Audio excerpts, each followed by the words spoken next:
Chemical hair டைக்கு bye சொல்லிட்டு natural hair டைக்கு ஹை சொல்லுங்க. அமோனியா சல்ஃபேட் பிபிடி இல்லாமல் தயாரிக்கப்பட்ட ஜிகே நேச்சுரல்ஸோட நேச்சுரல் பிளாக் ஹேர் டை. தலைவர் விஜய் நினைத்தால் 4 சட்டமன்ற தொகுதிகளில் கூட போட்டி போட முடியும் என்கிறாரே புசி ஆனந்த். அதாவது சட்ட அமைப்புலேயே எம்எல்ஏவாக இருந்தாலும் எம்பியாக இருந்தாலும் ஒரு ஆள் வந்து மேக்சிமம் 2 தொகுதியில் தான் நிற்கலான்றது அவன் அன்னிலேருந்து இன்னி வரைக்கும் இருக்குது. 3-4 தொகுதிகளில் அவர் நினச்சா கூட ஒரே சமயத்தில் நிற்க முடியும். இதுவே தெரியாத இவர் வந்து பொதுச் செயலாளராக என்னமோ இவர் தலைவர், அவர் பொதுச் செயலாளராக நினைக்கிறேன் புசி ஆனந்த், விஜய் தலைவர். இவர் கட்சி ஆலோசனை சொல்லி அவர் கேட்டு வார்த்தை மிஸ்டேக்காக இருக்கும் சார். 2ன்றதுக்கு 3-4 சொல்லிட்டாரு என்னவோ. இப்படி தாங்க எல்லா இடத்துலையும் மிஸ் ஆகி தாங்க கரூரில் 41 பேர் செத்து போயிட்டான். திருப்பரங்குன்றம் கோவில் உண்டியலில் 2வது முறையாக ரூபாய் 1 கோடி காணிக்கை சேர்ந்துள்ளதாமே. நல்லதா போச்சு. இப்போ அந்த தீபத்தோனில் வந்து விளக்கு ஏற்றக்கூடாதுன்னு சொல்லி நம்ம வக்கீலுக்கு ஃபீஸ் கொடுக்கணும்ல அறநிலையத்துறையிலேருந்து. ஆமாம், இந்த உண்டியல் பணம் நம்மளே நம்ம எதிரான தீர்ப்புக்கு பணம் கொடுத்துட்றோம். நம்மளை போட்டு தள்ளுறதுக்கு நம்மளே கொண்டு போய் உண்டியலில் போட்டு அதை எடுத்து அவங்க வந்து அவர் கபில் சிபல், அபிஷேக், யாரோ பெரிய பெரிய வக்கீல் கூப்பிட்டு ஒரு நாளைக்கு 50 லட்சம் 40 லட்சம் 1 கோடி சேர்ந்து போச்சா. ஓராண்டில் அமெரிக்க அதிபர் ட்ரம்ப் தனிப்பட்ட முறையில் ரூபாய் 12,800 கோடி சம்பாதித்துள்ளாராமே. இதெல்லாம் என்ன ஜுஜு? அப்படியே தமிழ்நாட்டுக்கு வாங்க. என்ன ட்ரம்ப் 12,800 கோடி ஒரு வருஷத்துக்கு. எங்கள் ஊரில் கவுன்சிலரு, வார்டு கவுன்சிலரு, பஞ்சாயத்து தலைவர் சம்பாதிக்கிற காசு அது. போதைப் பொருள் பயன்படுத்துவது குற்றச்செயல் அல்ல, அது ஒரு நோய் என்கிறாரே அமைச்சர் அன்பில் மகேஷ். கரெக்ட். போதைப் பொருள் பயன்படுத்துவது குற்றச்செயல் அல்ல, அது ஒரு நோய். ஊழல் செய்வது குற்றச்செயல் அல்ல, அது ஒரு நோய். கிட்னி திருட்டு வந்து அதை திருட்டுன்னு சொல்லக்கூடாது, முறைகேடுன்னு சொல்லணும்னு மாசு சொன்னார். நான் மாசு சொல்கிறத கூட நான் வந்து கண்டிக்கிறேன். அப்படிலாம் சொல்லக்கூடாது. கிட்னி இடமாற்றம். இப்போ மறுபடியும் திமுக ஆட்சிக்கு வந்தால் போதைப் பொருள் யாரெல்லாம் வந்து போதையால் பாதிக்கப்பட்டிருக்கிறார்களோ அவர்களுக்கெல்லாம் இலவச மருத்துவம் செய்து மாதம் 1000 ரூபாய் மானியம் கொடுக்கப்படும். பெரம்பலூர் அருகே பிரபல ரவுடி போலீஸ் பாதுகாப்பிலேயே நாட்டு வெடிகுண்டு வைத்து ரவுடி கும்பலால் தாக்கப்பட்டிருக்கிறாரே. இது வந்து ஆக்சுவலாக பார்த்தீங்கன்னா தமிழகம் அமைதி பூங்காவாக இருக்குது. நம்புங்க. கடைசியில் அந்த வெள்ளக்காளின்ற ரவுடி அவனுக்கு ஒன்றும் அடிப்படல. 2 போலீஸ்காரங்க படுகாயத்தோட ஆஸ்பத்திரியில் இருக்காங்க. இதுக்கப்புறம் இப்போ என்கவுண்டர் பண்ணாங்கன்னு சொல்கிறாங்க. இது என்னன்னு பார்த்தீங்கன்னா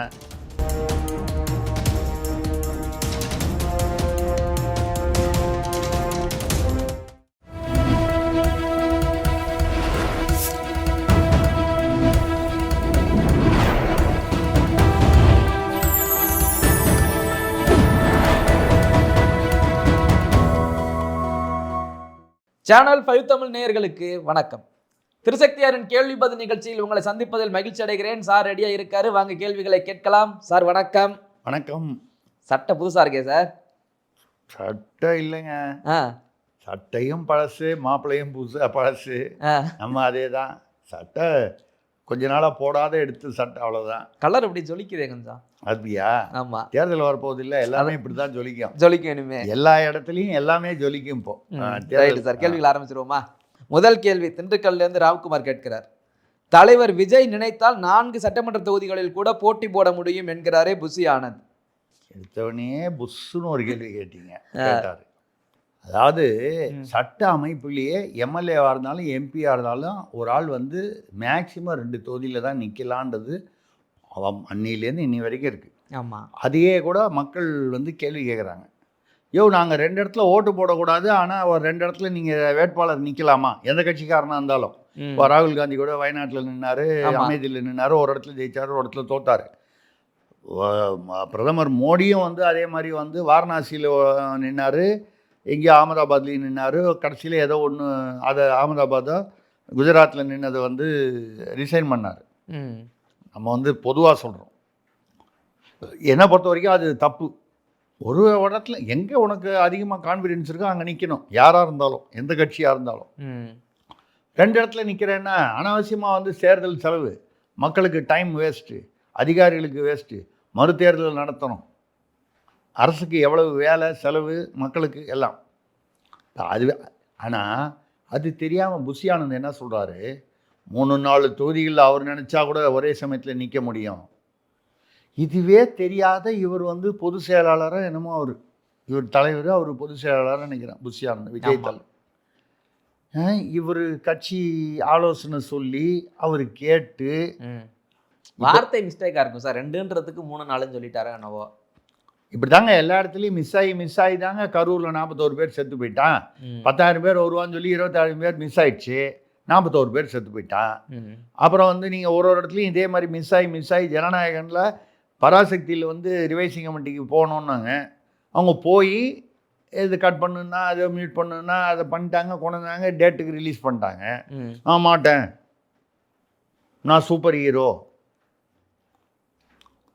அப்படின்னு சொல்லி அன்றைக்கே ரிவைசிங் கமிட்டிக்கு நான் போகிறேன், ஆனால் அந்த இவ்வளோ டைம் எடுக்காமல் ஒரு 4 நாளுக்குள்ளே பண்ணுங்கன்னு கொஞ்சம் அது கோர்ட்டில் வந்து ஒரு நல்லபடியாக நீங்கள் யார் முதலமைச்சராகவே இருந்தால் கூட, பிரதமராகவே இருந்தால் கூட, கோர்ட்டுக்குன்னு போயாச்சுன்னா கோர்ட்டில் இருக்கிற நீதிபதி தான் வந்து அவர் தான் முடிவு.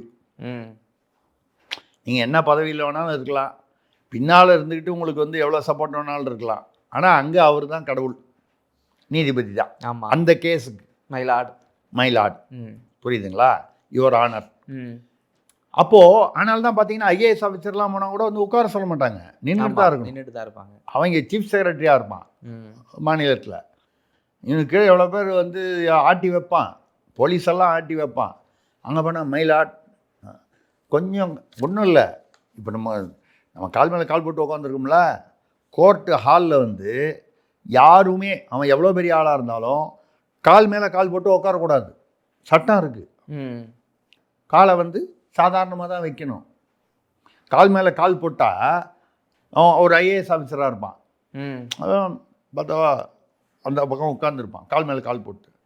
இந்த கோர்ட் பியூன் இருக்கான்ல, அவன் வந்து கால் மேலே கால் போடக்கூடாது, எடுங்க தேவையா? இது அங்கே அவங்க தான் ஆட்சி. ஆமாம், சரிங்களா? சரி, இப்போ புரியுதுங்களா உங்களுக்கு? இன்னைக்கு காலையில் வந்த தீர்ப்பு உங்களுக்கு தெரிஞ்சிருக்கும்னு நினைக்கிறேன். ஆமாம், தனி நீதிபதிக்கு போயிடுச்சு. இதை முதலேருந்து ஆரம்பிக்குது, ஒரு ரவுண்டு சுற்றி முதலேருந்து ஆரம்பிக்குது தனி நீதிபதி. இப்போ அந்த அம்மா பிடி ஆஷா கிட்ட போகுமா இல்லை வேற தனி நீதிபதியா இன்னும் தெரியல, மத்தியானம் தெரியும்.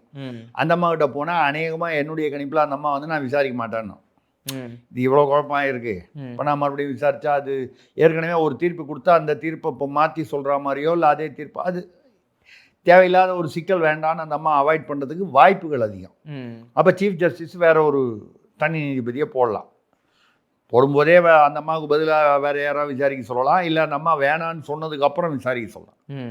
தனி நீதிபதி இல்லை ரிவைசிங் கமிட்டி போகணுன்னு சொல்லிட்டாருன்னு வைங்க, சொல்லலாம் இதானே. ஒன்று ரிலீஸ் பண்ணணும், இல்லை ரிவைசிங் கமிட்டி. ரிவைசிங் கமிட்டின்னு சொன்னால் 1 மாதம் ஆகும். சப்போஸ் விஜய் அதை ஒத்துக்கலைன்னா அவர் மறுபடியும் வந்து இன்னொரு அமர்வுக்கு தான் போகணும், ஹைகோர்ட்டில் பெஞ்சுக்கு. அதுக்கு மேலே சுப்ரீம் கோர்ட் இருக்குது. போன தடவை என்ன பண்ணார், இங்கே பெஞ்சில் வந்து விசாரிச்சுக்கிட்டு இருக்கும்போதே முடிவு வர்றதுக்கு முன்னாலே சுப்ரீம் கோர்ட்டுக்கு போயிட்டார். சுப்ரீம் கோர்ட்டில் என்ன சொன்னாங்க, நீ இதை அதை வந்து மீறி வர்ற, அங்கே முடிவு வந்ததுக்கப்புறம் தான் நீ வர முடியும், தள்ளுபடி பண்ணாங்க. இதெல்லாம் அவருக்கு யார் பெரிய பெரிய வக்கீல்லாம் வைக்கிறாரு, ஒரு நாளைக்கு 50 லட்சம் 75 லட்சம் வாங்குற வக்கீல்லாம் வைக்கிறாரு. ஒரு காலம் அவங்க சொல்லியும் இவர் வந்து இல்லை ஆள்லாம் போங்கன்னு சொன்னால் அவருக்கு என்ன வந்துச்சு, பேசுறது சொன்ன அதாவது சொன்னால் கேட்கணும். மாப்பிள்ளைக்கு ஒன்று சுய புத்தி இருக்கணும், இல்லை சொல் புத்தி இருக்கணும். சுய புத்தினா சொந்த புத்தி, சொல் புத்தினா மற்றவங்க பேச்சு கேட்குற மாதிரி இருக்கணும். ரெண்டும் இல்லைன்னு வச்சுங்க, நமக்கு என்ன வந்துச்சு, வருமானம் தானேன்னு எந்த வக்கீலாக இருந்தாலும் நம்ம வக்கீலை குறை சொல்ல முடியாது. இப்போது இது இங்கே வந்துருச்சு. சரி, ரிவைசிங் கமிட்டி அதாவது போனால் இப்படி டிலே ஆகும், ரிலீஸ் பண்ணுங்கன்னு சொல்கிறான்னு வைங்க, சென்சார் போர்டு வந்து மறுபடியும் பெஞ்சுக்கு போகலாமே, அமர்வுக்கு அப்பீலுக்கு போகலாமே. இது புது கேஸ், புதுசாக தானே விசாரிக்கிறாங்க. இதில் உள்ள அவங்க ஏதோ ஒரு முடிவு சொல்லுவாங்க, அந்த முடிவுக்கு நாங்கள் ஒத்துக்கல, மறுபடியும் சுப்ரீம் கோர்ட்டு.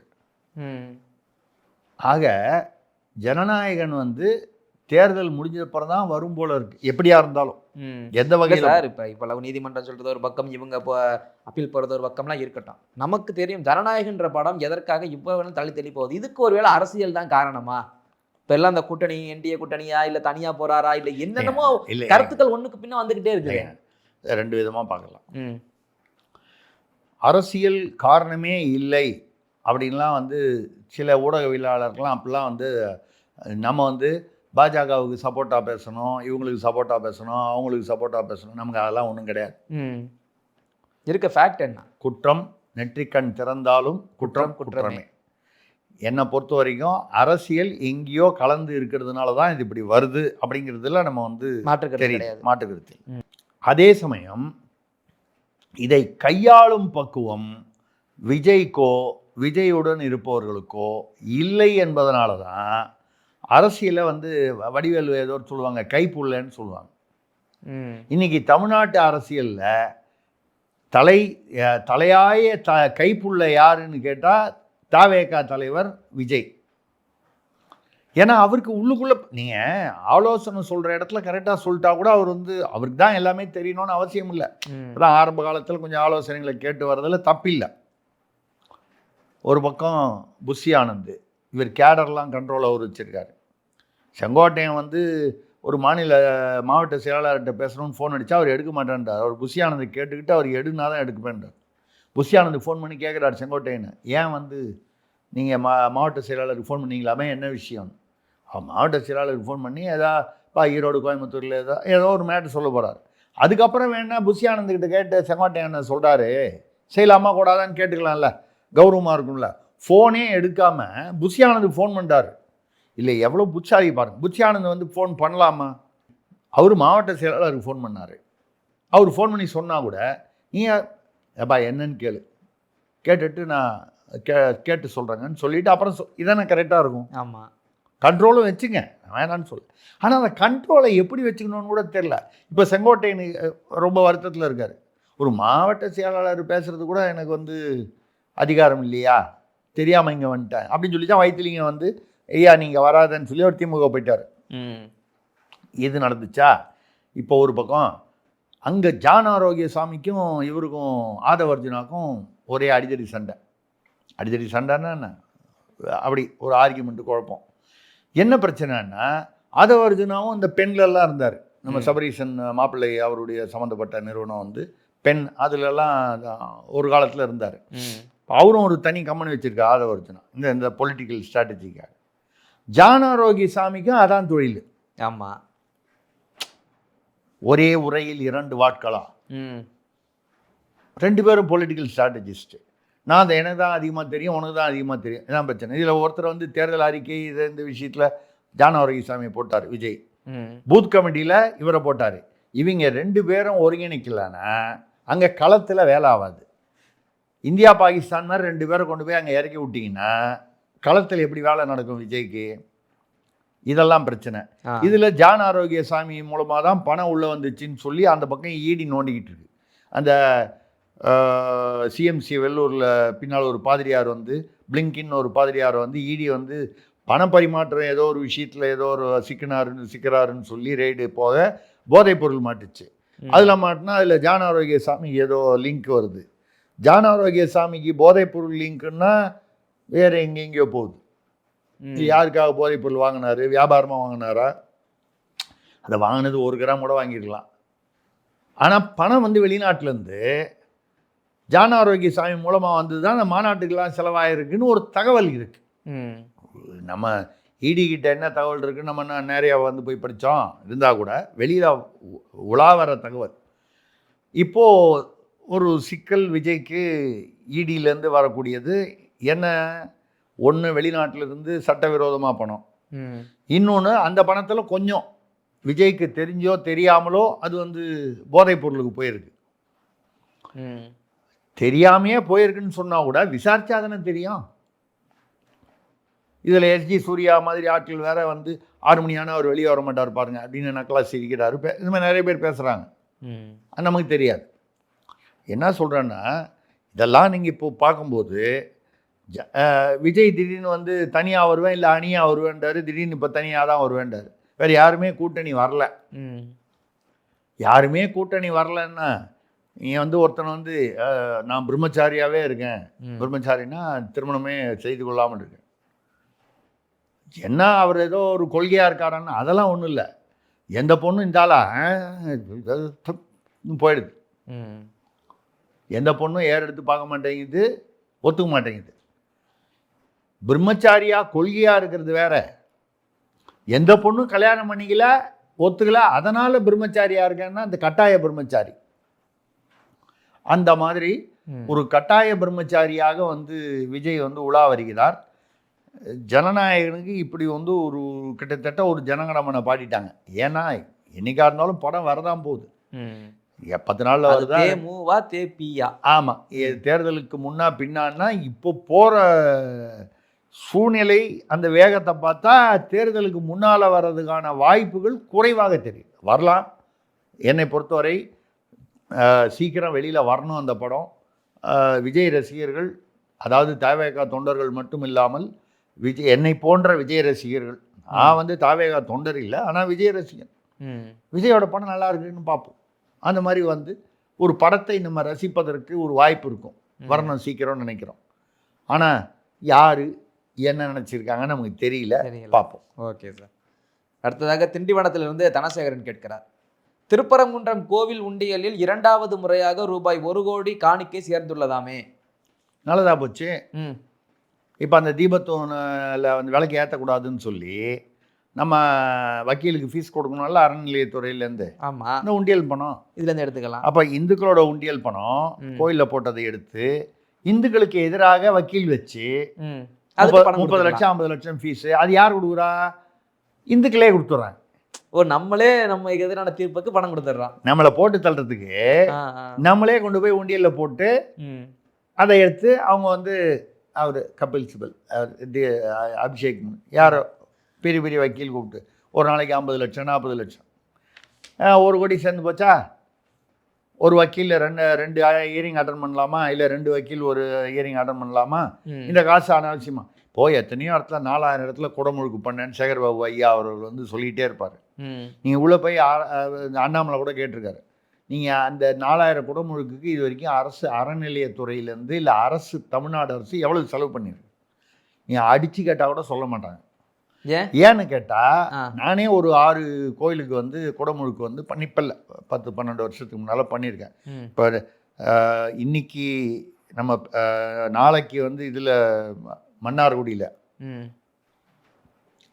மன்னார்குடி கோயில்லையும் விசேஷம், கோயிலுக்காகவும் பிரபலமானது ராஜகோபால சுவாமி கோயில். மற்றதுக்கு இல்லாமல் யார் சொந்த ஊர் அதெல்லாம் ரைட்டு. அந்த ஊரில் வந்து இதுக்கு முன்னால் உள்ள கும்பாபிஷேகம் வந்து ஃபுல்லாக கோபுர செலவெல்லாம் நான் ஏற்றுக்கு நான் தான் பண்ணேன். ஆக்சுவலாக 12 வருஷத்துக்கு ஒரு தடவை பண்ணோம், கொஞ்சம் டிலேவாக பண்ணாங்க போல் இருக்குது. 6 கோயில் பண்ணியிருக்கோம். தெரியும் எதுக்காக சொல்கிறோன்னா, எல்லா கோயில்லையும் குடமுழுக்கு கும்பாபிஷேகம்னு சொல்லக்கூடிய அது பண்ணும்போது செலவு பூரா வந்து ஆத்திக பெருமக்கள், ஆன்மீக பக்தர்கள், அவங்ககிட்டேருந்து வசதி இருக்கிறவங்கள்ட்ட ஒருத்தன் 1 லட்சம் கொடுப்பான், ஒருத்தன் 1 கொடுப்பேன். நான் சில கோடிகள் கொடுத்துருக்கேன். சில கோயில்களுக்கெல்லாம் 2 கோடி 3 கோடி ஒரே ஒரு கோயிலுக்கே கொடுத்துருக்கேன். அந்த மாதிரி சில கோயிலுக்கெல்லாம் 25 லட்சம் அந்த மாதிரிலாம் வந்து செலவு. ஸோ கிட்டத்தட்ட ஒரு 45 கோயில் கொடுத்துருக்கோம். அதில் வந்து பெரும்பான்மையான ஒரு 10 கோயிலுக்கு வந்து பல லட்சங்களை கொடுத்துருக்கோம். மற்றதெல்லாம் சின்னதாக கொடுத்தோம். எதுக்காக இதை சொல்கிறேன்னா, ஒரு கோயிலை குடமுழுக்கு நடப்புதுன்னா கோயிலுக்கு பெருசாக செலவே இருக்காது. அதாவது அறநிலையத்துறைக்கு பக்தர்களே வந்து இந்த கோபுரம் நான் எடுத்துக்கிறேங்க, அந்த கோபுரம் நான் அவர் எடுத்துக்கிறாரு, இந்த காம்பவுண்ட் வால் இப்படி வந்துடும். அப்புறம் அந்த பூஜை சாமான்லாம் வேறு ஒருத்தர், நிறைய ஸ்பான்சர்கிட்ட வாங்கி அங்கே இருக்கிற பணியாளர்கள் அர்ச்சகர்கள் இவங்க முடிச்சுடுவாங்க. அவங்க வந்து அதை முடித்ததை 4000 கோயில்களுக்கு அறநிலையத்துறை இது என்ன பண்ணுவாங்கன்னா பார்த்தீங்கன்னா, ஏதோ ஒரு கோயிலில் இப்போ சமீபத்தில் வெளியே வந்துச்சு செய்தி, அந்த கோயிலில் வந்து குடமுழுக்குன்னு சொல்லி கல்வெட்டு போட்டிருக்கு. அந்த குடமுழுக்குன்னா கும்பாபிஷேகம்னு சொல்லுவாங்க, குடமுழுக்குன்னு தமிழில் சொல்லுவாங்க. அது வந்து கலந்து கொண்டு சிறப்பித்தவர் அமைச்சர், அறநிலையத்துறை அமைச்சர் சேகர்பாபு, துணை முதல்வர், இதெல்லாம் போட்டிருக்காங்க. அந்த குடமுழுக்கு நடந்த அன்றைக்கி இவங்க யாரும் வரவே இல்லை. வராத ஆட்டில் கலந்து கொண்டாங்கன்னு கல்வெட்டு. இப்போ நீங்கள் ஒரு 10 வருஷம் கழிச்சு அந்த இப்போ நமக்கு ஞாபகம் இருக்குது எந்த கோயில்னு, ரைட்டு. ஒரு வருஷம் போச்சு, அந்த கோயிலுக்கு வரோம் பாரியா நேரம் வந்து திறந்து வச்சுருக்காங்க. அவங்கள போய் கடவுள் மறுப்பாளர்லாம் சொல்கிறாங்க. சட்டம் மட்டும்தான் அங்கே இருக்குது, மாப்பிள்ளை சென்னையில் இருக்காங்க. சொல்லுது புரியுதுன்னு நினைக்கிறேன். கல்வெட்டில் தான் பேர் இருக்குது, வரவே இல்லை அந்த குடமுழுக்குக்கு. வராத ஆட்கள் பேரில் எதுக்கு வந்து கல்வெட்டு? அப்போ யார் பேர் கல்வெட்டில் வரணும்? பணம் கொடுத்தானே ம் டோனரு, நன்கொடையாளர், அவன் பேரை போடணும், நியாயம். அதுலேயும் வந்து ஏதோ ஒரு 10 லட்சத்துக்கு மேலே அது மாதிரி பெரிய அளவு கொடுத்தவனும் போடணும். எங்கேயோ ஒரு மூலையில போடுங்க, அவனுக்கு ஒரு திருப்தியாக இருக்கும். அவனுடைய பரம்பரையில் வந்து கூப்பிட்டு பாரு இந்த கோயிலுக்கு நான் பண்ணிடுறேன், தப்பு இல்லையே, கொடுத்தான் போட்டிருக்காங்க. ம் இதுதான் வந்து நடக்கிறது விஷயம். திருப்பரங்குன்றத்தில் போட்ட உண்டியல் பணம் இந்துக்களுக்கு எதிராகவே பயன்படுத்தப்படும் என்பதை அன்புடன் தெரிவித்துள்ளேன். Okay sir. அடுத்ததாக கோவையிலிருந்து சேரலாதன் கேட்கிறார், ஓராண்டில் அமெரிக்க அதிபர் ட்ரம்ப் தனிப்பட்ட முறையில் ரூபாய் 12,800 கோடி சம்பாதித்துள்ளாராமே. அவர் தனியாக அவர் பொதுவாகவே அவர் வந்து தொழிலதிபர், வியாபாரி, பிஸ்னஸ்மேன் தான் அவர். ஆமா, இப்ப அதிபர் வேற ஆயிட்டாரு. நடுவில் 2 தடவை அவர் வந்து பேங்க்ரப்ட், திவாலாக கோர்ட்டால் அறிவிக்கப்பட்டவர். நம்ம ஊரில் வந்து திவாலானவர் வந்து தேர்தலில் நிற்க முடியாது. பாருங்க, நம்ம வந்து ஜனநாயகத்தில் எவ்வளோ முன்னேறி இருக்கோம். அமெரிக்கா வந்து உலகத்தின் முதல் பெரிய ஜனநாயகம்னு சொல்கிறாங்க. உண்மை என்னன்னா, சோழர்கள் காலத்தில் தான் இந்த குடவோலைன்னு முதல்ல ஜனநாயகத்தை இந்த ஓட்டு போகிறத கண்டுபிடிச்சதே சோழர்கள் காலத்தில் தான். உத்தரமேரூர் கல்வெட்டில் இருக்குது. என்னன்னா ரைட்டு, அது இந்த தமிழர் கதையை நம்ம பேசுனா பிடிக்காதீங்க. இப்போது திராவிடர்களுக்கு பிடிக்காது, அதை விட்டுருங்க.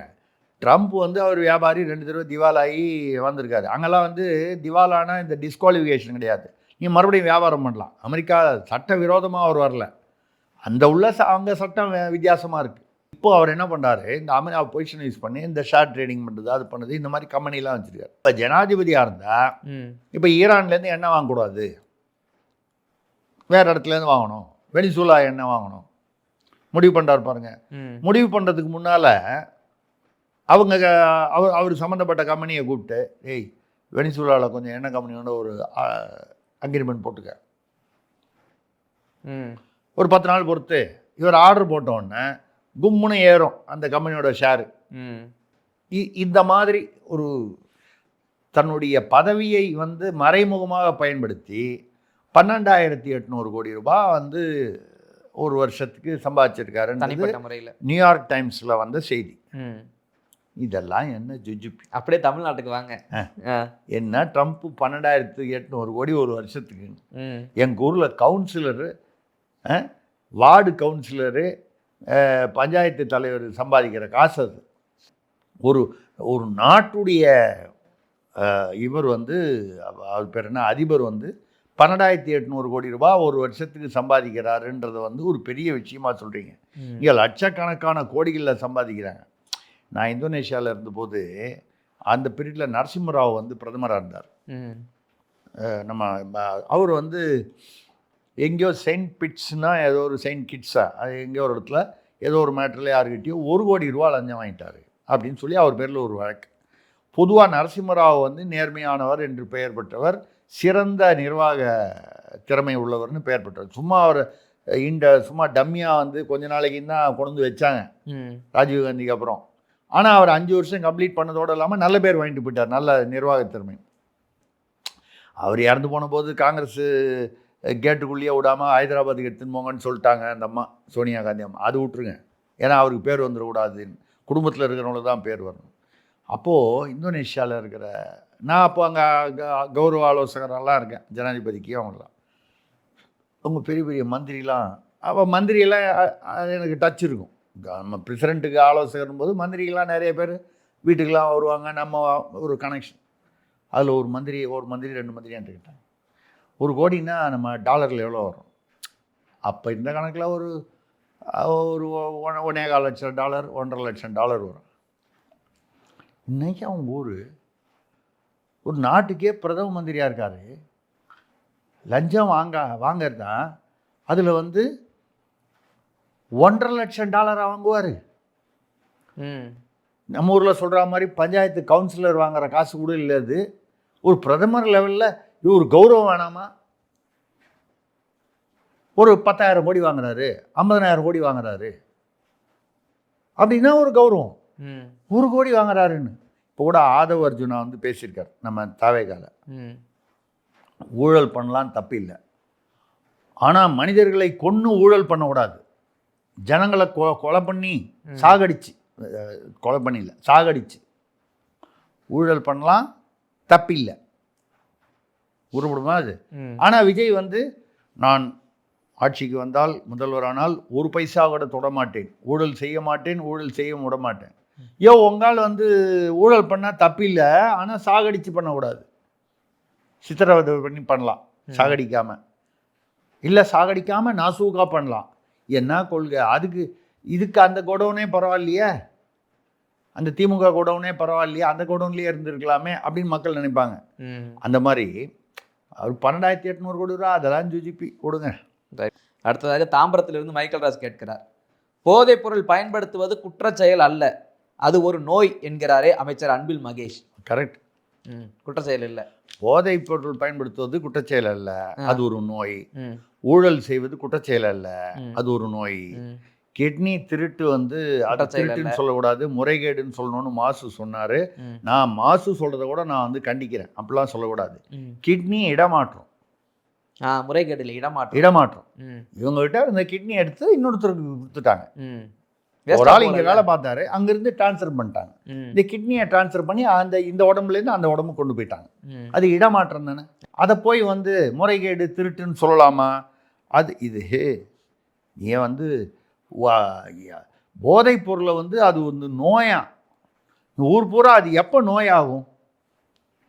போதைப் பொருள் சரளமாக கிடைக்கும்போது, சகஜமாக கிடைக்கும்போது தான் அதுக்கு அடிக்ஷன் ஆயிடுறாங்க. நீங்கள் போதைப் பொருளை வந்து தமிழ்நாட்டு எல்லைக்குள் வந்து வராது, வந்தாலும் புழங்க விட மாட்டோம், மடக்கிடுவோன்னு வச்சிங்கன்னா எப்படியா அந்த நோய் வரும்?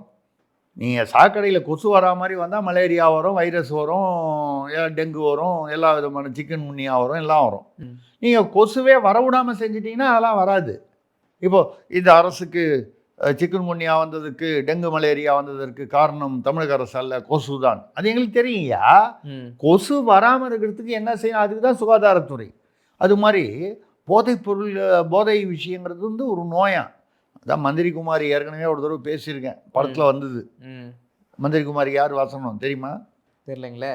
பழைய எம்ஜிஆர் படம் மந்திரி குமாரி, கலைஞர் ஐயா வசனம். அதில் வில்லனோட பையன், 2 பேரும் அவர் சின்ன வில்லன். ஏன்னா ஊர் பூரா உன்னை பற்றி கொலை பண்ணுறாங்க, கற்பழிக்கிறான்னு சொல்லி, கொள்ளை அடிக்கிறான்னு சொல்லி உன்னை பற்றி எல்லா இடத்துலையும் கம்ப்ளைண்ட் வருது. கொஞ்சம் அவரும் வேணான்னு சொல்ல, கொஞ்சம் அடக்கி வாசி, இப்போ பெருசாக பேர் வருது, கொஞ்சம் அடக்கி வாசி. அப்பா அவர் பெரிய வில்லை, அவர் பையனுக்கு சொல்கிறார். அப்பா பையன் சொல்கிறார், அப்பா கொலை செய்வதோ, கொள்ளை அடிப்பதோ, கற்பழிப்பதோ கொலை அல்லப்பா, அது கொள்ளை அல்லப்பா, கற்பழிப்பு அல்ல, அது ஒரு கலை. நான் ஒரு கலைஞன், நான் ஒரு என்ன சொல்ல மாட்டேன், கலைஞரா அதாங்க கலைஞன். மரியாதையாக சொல்லணும்னா கலைஞர் அப்படின்னு சொல்லிட்டு பெருசாக அப்பாவும் பிள்ளையும் கை தட்டி சிரிப்பாங்க. இதை மந்திரி குமாரி படத்தில் வந்தது மட்டும் இல்லாமல் சமீபத்தில் அண்ணன் திருச்சி வேலுச்சாமி ஒரு பேட்டியில் வேறு இதை குறிப்பிட்டிருக்காரு. ஆமாம், குறிப்பிட்டாரு. இப்போ நம்ம அந்த மாதிரி போதைப் பொருள் என்பது ஒரு நோயா. ஊர் பூரா போதைப் பொருளை புழங்க விட்டுட்டு அது நோய் ஆயிடுச்சு. அதை வர விடாமல் இருந்தீங்கன்னா நோய் எப்படி? நோய் என்பது அடிக்ஷன், வெறி. அது இல்லைன்னா கை காலெலாம் ஆட ஆரம்பிச்சிடும், வெறித்தனமாக போடுவான். அது எப்போ வரும்? தினம் அவனுக்கு வந்து அந்த போதைப் பொருள், தினம் அவனுக்கு போதைப் பொருள் வந்து கிடைச்சா தானே அவன் சாப்பிடுவான். போதைப் பொருளை கிடைக்காம பண்ணிட்டீங்கன்னா இவங்க இப்போ மந்திரி குமாரி நம்ம கலைஞர் எழுதினது, கலைஞர் நான் சொல்கிறது கலைஞர் கருணாநிதி ஐயா அப்படிங்கிற அர்த்தத்தில், நீங்கள் அந்த கலைஞர் அர்த்தத்துக்கு போயிடாதீங்க. நான் அதில் உள்ள அவரே எழுதின வசனத்தை சொன்னேன், போதைப் பொருள். ஆமாம், அதனால் வந்து இனிமேல் வந்து போதைப் பொருளுக்கு காரணம் வந்து அது வந்து ஒரு நோய். எல்லாரும் அரெஸ்ட் பண்ண மாட்டோம், அவங்களுக்கு வந்தால் இனிமேல் வந்து அந்த மாதிரி வந்ததுன்னா அவங்களுக்கு வந்து நம்ம வந்து கருணை அடிப்படையில் அவங்களுக்கு மருத்துவம் செய்து அவளுக்கு ஒரு மானியம் கொடுப்பதற்கு நம்ம ஒரு திட்டம், மறுபடியும் திமுக ஆட்சிக்கு வந்தால் போதைப் பொருள் யாரெல்லாம் வந்து போதையால் பாதிக்கப்பட்டிருக்கிறார்களோ அவர்களுக்கெல்லாம் இலவச மருத்துவம் செய்து மாதம் 1000 ரூபாய் மானியம் கொடுக்கப்படும். மாதம் 1000. ஆமாம், சிறப்பு. ஃபர்தராக போய் வாங்கிக்கலாம். Okay sir. அடுத்ததாக மதுரையிலிருந்து வடிவேல் ராஜன் கேட்கிறார், திராவிட மாடல் இந்தி எதிர்ப்பு என்றால் என்ன? புரியும்படியாக விளக்கவும் திருசக்தியாரே. இவ்வளோ நாள் சொல்லியுமா புரியல? ஆமாம், ஒன்றும் இல்லைங்க, அவருக்கு புரியுற மாதிரி ஒரே வரியில் சொல்லிடுவோம். இந்த அங்கங்கே மைல்கல் இருக்குல்ல, ஆமாம், அதில் வந்து இப்போ நீங்கள் வந்து சென்னை அங்கேருந்து வரும்போது 100 கிலோமீட்டர் அந்த இடத்துல சென்னை அப்படின்னு இந்தியில் எழுதியிருந்தால் அதை அழிச்சிரும் கருப்பு பூசி. இது திராவிட மாடல், ம் இந்திய எதிர்ப்பு.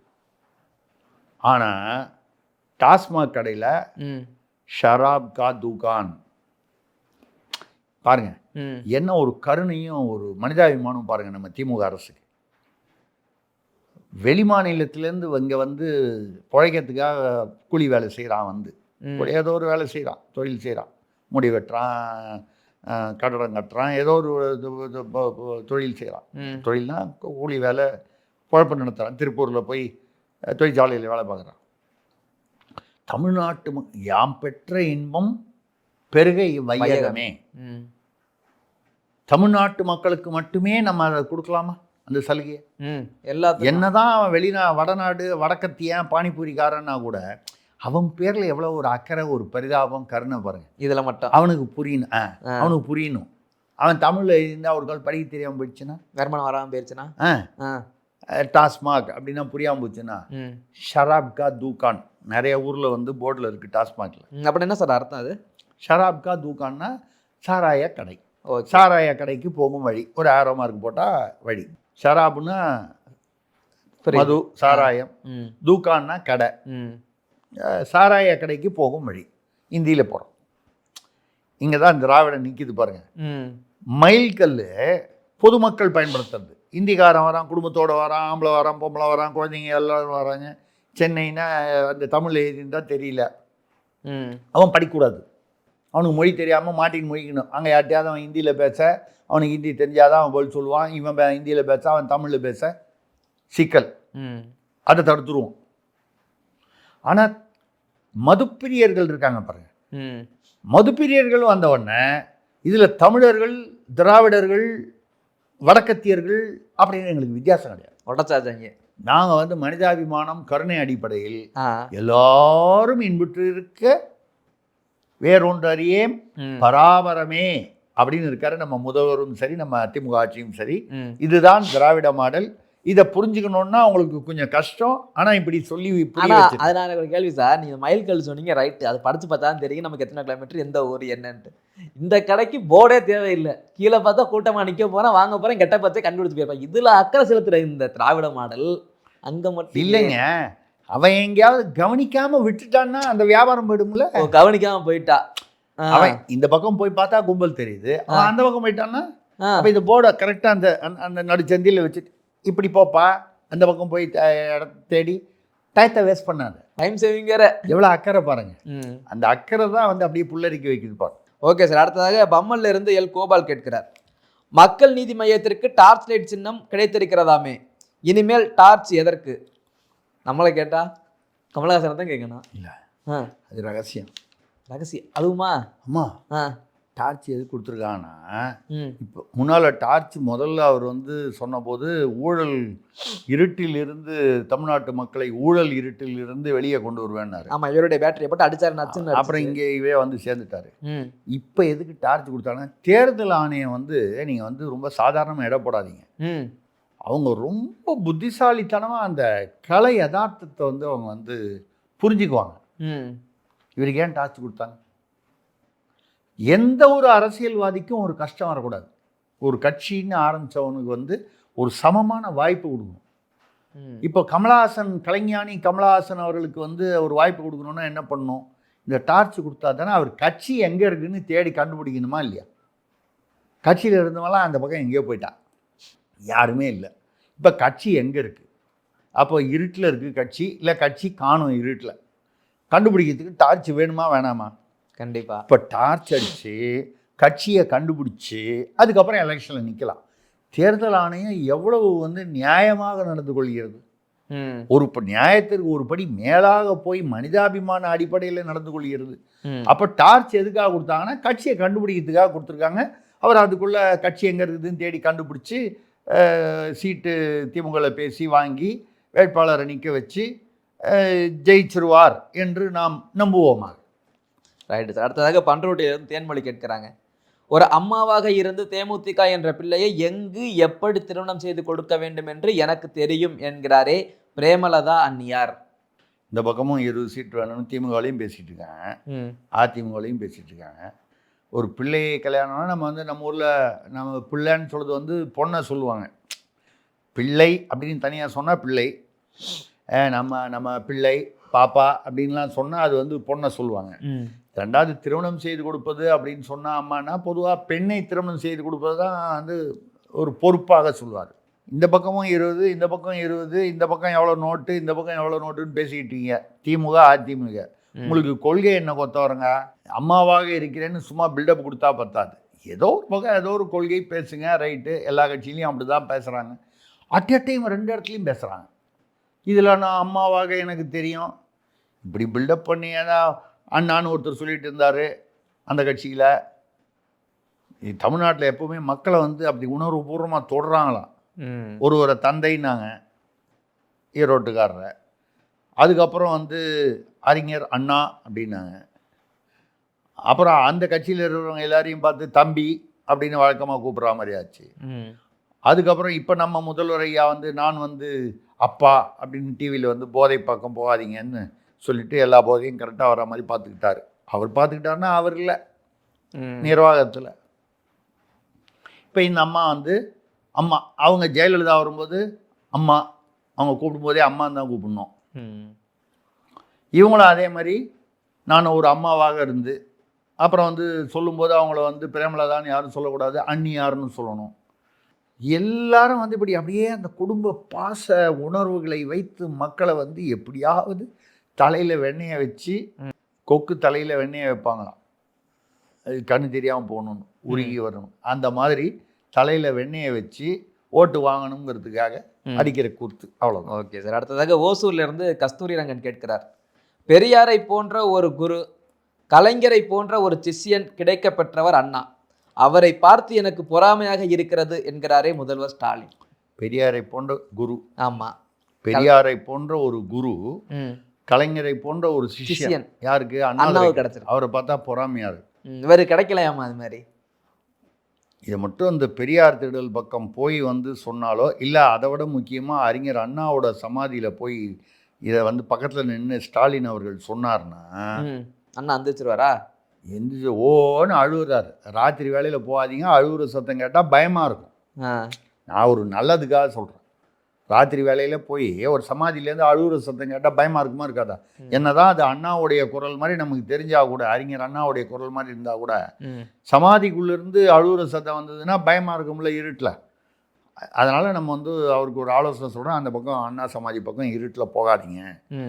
ஏன்னா அண்ணா பிரிஞ்சு போனாருன்றதுக்காக அண்ணாவுடைய பிறப்பை கொச்சைப்படுத்தி நம்ம அவர் என்ன கொச்சைப்படுத்தினார்றது சொல்கிறதுக்கே நமக்கு கூச்சமாக இருக்கிற அளவுக்கு கொச்சைப்படுத்தி பத்திரிகையில் எழுதினார். அவரும் எழுதினார், பாரதிதாசன் எழுதினார். பாரதிதாசன் எழுதினதை பாராட்டி ஒரு பத்திரிகையில், விடுதலை பத்திரிகையில் போட்டார். யார்? பெரியார். பதிலுக்கு வந்து அண்ணா ஒரு பக்கமும் கருணாநிதி முரசொலியிலையும், அதான் அண்ணாதுரை தலைமையில் உள்ள திமுகலேருந்து அண்ணாதுரை மற்றவங்க கருணாநிதி உட்பட பெரியாரை வந்து வாலிப வயோதிக கிழவனுக்கு வாலிப வயதில் வந்து ஒரு பெண் கேட்குதா அப்படின்னு ரொம்ப மோசமாக வந்து பண்ணாங்க. கருணாநிதி சட்டமன்றத்திலேயே வந்து இந்த கிழவனை இன்னும் ஏன் கைது செய்யவில்லை? யாரை? இன்னைக்கு பெரியார் தந்தைன்னு கொண்டாடுறாங்களே, இவரை ஏன் பாதுகாப்பு சட்டத்தில் கைது செய்யவில்லை? அவர் ஏதோ பேசினாருன்றதுக்காக கேட்டிருக்காரு. ஒரு சமயம் காமராஜர் வந்து முதலமைச்சராக இருக்கும்போது, அப்போ வந்து 57 நினைக்கிறேன், ஒரு கடிதம் எழுதுகிறார் நேரு. இந்த ஈவேரா பெரியார் வந்து அப்போ வந்து இவர் வந்து பாப்பானையும் பாம்பையும் பார்த்தா பாப்பானை முதல்ல கொள்ளு அடி அப்படிங்கிற மாதிரிலாம் அந்த மாதிரி முஸ்லீமை பற்றி பேசினார், கிறிஸ்தவர்களை பற்றி பேசினார். இன்றைக்கி நம்ம எஸ்சி எஸ்டின்னு சொல்லக்கூடிய அந்த தாழ்த்தப்பட்டவர்கள், அன்றைக்கி தலித்துன்னு சொல்லக்கூடியவங்கள மட்டமாக பேசினார். இதெல்லாம் வச்சுட்டு நேரு எழுதினார். யாருக்கு? காமராஜருக்கு. இந்த ஈவே ராமசாமி நாயகர்ன்றவரை நல்ல மனநல மருத்துவர்கிட்ட கூட்டு போய் காமிங்க. அதிகாரபூர்வமான எழுதின கடிதத்துடைய நகல் நான் வச்சுருக்கேன். 57 நினைக்கிறேன், ஏதோ ஒரு தேதியில். அப்படிப்பட்ட இப்படி இருந்தது இவங்க உறவு அப்போ. ஆனால் இப்போது பெரியாரை போன்ற ஒரு குருவும் கண்ணாமுன்னான்னு கெட்ட வார்த்தையில் திட்டுற குரு. என்னை மட்டும் என் குருன்னு சொல்லிட்டு யாராவது வந்து கெட்ட வார்த்தையில் திட்டிருந்தா, பிறப்பை கொச்சைப்படுத்தி பேசியிருந்தா, யாராக இருந்தாலும் என்ன பண்ணுவான், சட்டையை பிடிக்க அடிக்கி தான் போவான். குருன்னு விட்டுருவானா? குருனா குருவுக்கு ஏற்ற மாதிரி பேசணும்ல. குருவே அப்படி பேசினா. அப்புறம் கலைஞரை போல ஒரு சிஷ்யர், அந்த சிஷ்யர் ரைட்டு, அவர் அண்ணாதுரை வந்து வேலைக்காரி எழுதினார், வேலைக்காரின்னு ஒரு அந்த மாதிரிலாம் கதைகள் எழுதினார். இந்த செக்ஸ் கதைகள் எழுதுறதுல அவர் தான் ஆரம்பத்தில் ஆரம்பித்து வச்சார். கருணாநிதி அவரோட சிஷ்யர், கரெக்டு தான். வான்கோழி, வாழ முடியாதவர்கள்லாம் எழுதினார். என்ன குரு என்ன சிஷ்யர் நமக்கு ஒன்றும் புரியல. இதில் அவங்கள பார்த்து இவர் பொறாமப்படுறார். இந்த மாதிரிலாம் எழுத வரலையே, இந்த மாதிரிலாம் திட்ட வரலையே அப்படின்னு சொல்லி பொறாமப்படுறாரா? என்ன விதத்தில் பொறாமப்படுறாருன்னு நமக்கு புரியலைங்க. இந்த திராவிட மாடல் நம்மள்கிட்டயே வந்து யாரோ கேட்டாங்க, நம்ம பதில் சொன்னோம். ஆனால் இதுக்கு நம்மளால் பதில் சொல்ல முடியல, தெரியல. அடுத்ததாக விராலிமலையிலிருந்து முருகானந்தம் கேட்கிறார். பெரம்பலூர் அருகே பிரபல ரவுடி போலீஸ் பாதுகாப்பிலேயே நாட்டு வெடிகுண்டு வைத்து ரவுடி கும்பலால் தாக்கப்பட்டிருக்கிறாரே. இந்த வெள்ளைக்காலியா அதுக்கு ஐ திங்க் அவங்க அந்த அதில் யாரோ கொட்டுராஜான்னு ஒரு ரவுடியை வந்து என்கவுண்டர் பண்ணாங்கன்னு இப்போ வாட்ஸ்அப்பில் பார்த்தா, அது காலையில் தான் இன்னைக்கு தான் வந்தது. இது வந்து ஆக்சுவலாக பார்த்தீங்கன்னா தமிழகம் அமைதி பூங்காவாக இருக்குது. நம்புங்க, தமிழகம் அமைதி பூங்கா. போலீஸ்காரனோட பாதுகாப்பில் அவன் எங்கேயும் மதுரை கோட்டில் கொண்டு போய் அவனை பண்ணிவிட்டு அங்கேருந்து பெரம்பலூர் வழியாக வரான். பெரம்பலூரில் நைட்டு இப்போ போலீஸ் ஸ்டேஷனில் அவனை வச்சுட்டு தங்கிட்டு காலையில் பெரம்பலூர்லேருந்து சென்னை ஜெயிலுக்கு கூப்பிட்டு வராங்க. அது எங்கேயோ நான் வழியில் பட்டப்பகலில் 2:30 மணிக்கு ஒரு 13 பேர் 2 வண்டியில் வந்து நாட்டுக்கூட்டு. கடைசியில் அந்த வெள்ளக்காலின்ற ரவுடி அவனுக்கு ஒன்றும் அடிப்படல. 2 போலீஸ்காரங்க படுகாயத்தோட ஆஸ்பத்திரியில் இருக்காங்க. அதுக்கப்புறம் இப்போ என்கவுண்டர் பண்ணாங்கன்னு சொல்கிறாங்க. இது என்னன்னு பார்த்தீங்கன்னா, முன்னால் வந்து மதுரையில் வந்து விகே குருசாமின்னு திமுகவில் ஒருத்தர் இருந்தார், ஒரு நிர்வாகி. அதிமுக பக்கம் ராஜபாண்டின்னு ஒருத்தர் இருந்தார். இவங்க 2 பேருமே கொஞ்சம் திராவிட மாடல். அப்படின்னா என்னன்னு தெரியும் உங்களுக்கு? ரவுடிசம் பண்ணிட்டு இருந்தாங்க. ஒருத்தரை இவரை கொலை பண்ணாங்க. அவரை கொலை பண்ணதுக்காக இவர் சைட்லேருந்து அவங்க ஆட்டில், அப்புறம் அவங்க ஆட்டில் வந்து இவங்க ஆட்டில். இது வரைக்கும் 22 கொலை நடந்திருக்கு. இந்த விகே குருசாமி திமுக, ராஜபாண்டி அதிமுக, 2 பேரும் ரவுடி. 2 பேரும் அடிச்சுக்கிட்டாங்க. யாரோ ஒருத்தரை கொலை பண்ணிட்டாங்க முதல்ல, அதுக்கப்புறம் பின்னாலேயே இன்னொருத்தர் அவங்க ஆட்கள் கொலை பண்ணிட்டாங்க. இது வரைக்கும் 22 பேர். இது இன்னும் கண்டினியூ ஆகுது. இப்போ திராவிடம் வந்து எப்படி அந்த மாடல் வந்து மாறி மாறி ஆட்சிகள் மாறினாலும் காட்சிகள் மாறாமல் திராவிடம் வந்து ஒரு தொடர்ந்து திராவிடத்திலேயே தமிழ்நாடு ஊறி இருக்கிறதுனா இப்போ புரிஞ்சுக்கிட்டீங்களா? இதான் நடக்குது. இதை மாதிரி இன்னும் நிறைய நடந்துக்கிட்டு. வண்டலூரில் கூட வந்து ஒரு பையனை வந்து 7 பேர் சேர்ந்து அவன் ஏதோ 60,000 ரூபா திருட்டானா மெக்கானிக் ஷாப்பில். யாருமே போலீஸ்காரனை நம்புறது இல்லை. இப்போ அவங்களே 7 பேர் எடுத்துகிட்டு அவனை கடத்திக்கிட்டு போய் பண்ணி அப்புறம் பிடிச்சாங்கன்னு வைங்க. அவனை போலீஸாரெலாம் துரத்திட்டு போய் 40 கிலோமீட்டர் போய் பிடிச்சாங்க. அப்புறம் வந்து ஊட்டிலேயே என்னமோ பார்த்தா ஏதோ நசீர் முகமதோ யாரோ அவரை கைது பண்ணிட்டாங்க. அவர் யாருன்னு பார்த்தீங்கன்னா போலீஸ்காரர். எதுக்கு போயிடணுன்னா, அவர் போதைப் பொருள் விநியோகம் பண்ணுறார், விற்கிறார். அவர் மூலமாக பிடிச்சதில் ஒரு 17 கிலோ போதைப் பொருள் கஞ்சாவை நம்ம பிடிச்சிருக்காங்க. தமிழகம் அமைதி பூங்காவா. Okay sir. அடுத்ததாக செங்கல்பட்டிலிருந்து ராஜவடிவேல் கேட்கிறார். இன்றோடு நான் பொறுப்பேற்று 1724 நாள் ஆகிறது என்று தொடங்கி சாதனைக்கு மேல் சாதனை செய்து வருவதாக மெச்சிக்கொள்கிறாரே முதல்வர் ஸ்டாலின். எப்படி சார்? நீங்கள் அவரோட சாதனையை வந்து சொல்லிட்டீங்க. இப்போ நான் என்னுடைய சாதனையை சொல்லணும்னு, என்னதான் என்னை தன்னடக்கம் என்னை தடுத்தாலும் சொல்லணும்னு எனக்கு ஆசையாக இருக்குல்ல. இது வரைக்கும் 24,820 நாள் நான் பல்லு விளக்கியிருக்கேன் சார். அந்த சாதனையை கேட்டுக்கிறீங்களா? இப்போ என் சாதனையை கேட்டுக்கணும்ல. அப்புறம் சார் பூர்னு அவராச்சும் 1700 சொன்னார், நீங்கள் 24,000 சொச்சு போகிறீங்களே. ஆமாங்க, எனக்கு 68 வயசு ஆகுது. தினம் ஒரு தடவை பல்லு விளக்குனா கணக்கு போட்டு பாருங்க. அதுக்கப்புறம் வந்து 32,977 தடவை நான் வந்து குளிச்சிருக்கேன். ஏன்னா சில நாள் 2 தடவை குளிப்பேன், டெய்லி இல்லை, சில நாள். அதெல்லாம் கணக்கு பண்ணியிருக்கேன். அதுக்கப்புறம் இல்லை வேண்டாம் அதெல்லாம் வேண்டாம், அதெல்லாம் நம்ம சொல்ல முடியாது. ஏங்க அப்புறம் வந்து இப்படி கூட சொல்லாமோ, 7,92,240 தடவை வந்து பற்களை, அவ்வளவு பற்களை சுத்தம் செய்திருக்கிறேன். கணக்கு பற்கள் கணக்கு. நீங்கள் 68 வயசில் வரும்போது கணக்கு போட்டு பார்த்து 32 பல்லுன்னா கம்மியாகுதேன்னு கால்குலேட்டரை தேடாதீங்க. ஏன் வந்தால் கடைசியில் இப்போ 2 வருஷமாக 2 பல்லு ஆடி விழுந்துருச்சு, அது 2 அதை கழிச்சிட்டேன். கரெக்டாக கணக்கு போட்டிருக்கேன். இப்படி சாதனை மேல் சாதனை நான் செஞ்சுக்கிட்டு இருக்கேன், என்னை யாருமே ஒருத்தரும் கவனிக்க மாட்டேன்ட்டு. ஏன்னா முதல்வர் பேசுனது அப்படி தான் இருக்குது. இப்போ சொல்லுங்கள், நான் அது முதல்வர் பேசுகிறது இப்போ நான் முழுசாக படிக்கிறேன். நீங்கள் சொன்னதை அவர் கேட்ட கேள்வியை. இன்றோடு 1724 நாள், 8685 நிகழ்ச்சிகளில் கலந்து கொண்டிருக்கேன், 15117 கோப்புகளில் கையெழுத்து போட்டிருக்கேன், 173 மாவட்ட பயணங்கள் மேற்கொண்டிருக்கேன், ஆக 71 விழாக்களில் கலந்து கொண்டிருக்கேன், 44,44,726 மக்களுக்கான நலத்திட்டங்களை கொண்டு வந்திருக்கேன். இப்படி மக்களுக்காகவே வாழ்கிறான் இந்த முத்துவேல் கருணாநிதி ஸ்டாலின். தமிழ்நாட்டை நான் வளர்த்திருத்திருக்கிறேன். இதை எதிர்க்கட்சிகள் புரிந்து கொள்ளவில்லை. இப்போ நான் வந்து குளித்தது, பல்லு விளக்குனது, இத்தியாதி இத்தியாதி இத்தியாதி சொன்னால் என்ன தப்பு இருக்குது? ஏங்க இவர் நீங்கள் எல்லாரும் தவறே இல்லை, தவறே இல்லை சார். இப்போ வந்து ஒரு முதல்வர்னு இருந்தால் அவர் கோப்பில் கைது போடுவார், போவார், பண்ணுவார், நிகழ்ச்சிகளில் கலந்துப்பார், பயணங்கள் போவார். மோடி பார்த்திங்கன்னா எத்தனையோ நாடுகளுக்கு போகிறாரு. ஒரு மாநிலத்திலையும் எல்லா முதல்வரும் இதுக்கு முன்னால் இருந்த முதல்வர் எடப்பாடியோ ஜெயலலிதாவோ கருணாநிதியோ எம்ஜிஆரோ அண்ணாவோ எல்லாரும் இதே தானே பண்ணியிருப்பாங்க. இது ஒரு பெரிய சாதனையா? இதை வேற வந்து இதில் மட்டும் கரெக்டாக யாரோ எனக்கு என்னமோ தெரியுது, இதுவும் வந்து அவராக எண்ணி சொல்லியிருக்க மாட்டார். யாரோ கூட இருக்கிற ஆட்கள் தான் வந்து இதெல்லாம் எண்ணி மொத்தம் கணக்கு பண்ணி சொல்லியிருப்பாங்க. பேசுகிறதுக்கு வேறு விஷய சாதனையே இல்லை. அப்படின்னா என்ன அர்த்தம்? இதை தவிர ஒரு பெரிய சாதனை ஒன்றும் சொல்கிறதுக்கு இல்லை. ஏன்னா எதிர்கட்சியெல்லாம் சொல்கிறாங்க பாருங்கள், உங்கள் சாதனைகளை சொல்லி ஓட்டு கேளுங்கள், உங்கள் சாதனைகளை சொல்லி ஓட்டு. சும்மா இந்த எதிர்கட்சியெல்லாம் அவரை ஏற்றி விட்டு அவர் சாதனை சொல்லிட்டார். தேவையாது? இந்த மாதிரி மறுபடியும் முதல்வர் பேசுனா அப்போ நீங்கள் அதை ஏற்றுக்கிட்டா, நான் பல்லு விளக்குன சாதனை நீங்கள் வந்து நீங்கள் டைட்டிலில் போடணும். நீங்கள் யூடியூப்பில் திருசக்தியார் 7,92,240 பற்களை சுத்தம் செய்தார். அவன் நினச்சிக்க போகிறான் யார் பல்லையோ சுத்தம் பண்ணேன்னு. ஏன் பல்ல தான் அதை போட்டுணும், நீங்கள் சாதனையாக போட்டுருவோம். ஆமாம், அருமை சார். கேள்விகள் எல்லாம் முடிஞ்சிருச்சு. இன்றைய நாள் காதோடு